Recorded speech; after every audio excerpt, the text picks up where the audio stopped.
When I was a brand new Christian, I remember feeling like certain spaces were just more sacred than others.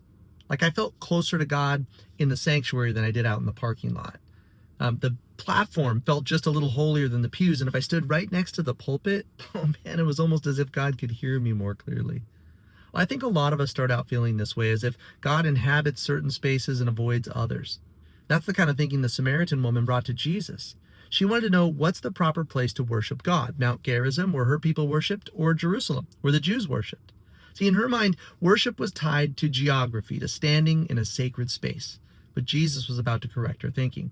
He said, "Woman, believe me, the hour is coming when neither on this mountain nor in Jerusalem will you worship the Father." And then he said this, "The hour is coming and is now here when true worshipers will worship the Father in spirit and in truth, for the Father is seeking such people to worship him. God is spirit, and those who worship him must worship in spirit and in truth." See, what Jesus was doing is he was trying to show her that worship isn't about where you stand.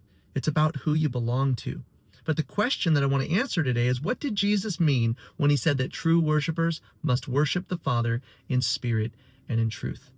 Well, to worship the Father in spirit means to worship by the power and the intervention of the Holy Spirit. See, humans have a problem. We're all born in sin, separated from holy God and spiritually dead. It's not just that we can't truly worship God, it's that we won't. Not unless God himself intervenes, regenerating us, making us spiritually alive, opening our eyes, giving us a new nature, and indwelling us by his Spirit. Without the Spirit's intervention, true worship isn't even possible.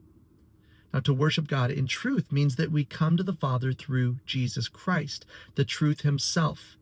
See, true worship isn't about location. It's all about recognizing that Jesus is the only way to the Father. He is the true temple. He's the place where God meets with humanity, where sin is atoned for. He's the place where we are reconciled to God. Do you remember what he said? "I'm the way, the truth, and the life, and no one comes to the Father except by me." True worship isn't about our feelings or our performance. It's all about the finished work of Jesus. See, together, spirit and truth form a new kind of worship, one that flows from a heart that's been made alive by his Spirit and anchored in the reality of who Jesus is. The Samaritan woman wanted to know where the sacred space was, and Jesus told her, the sacred space isn't a mountain or a city, it's a person. And the same is true for us. Wherever the Spirit makes alive, wherever the truth of Christ is believed, that's holy ground.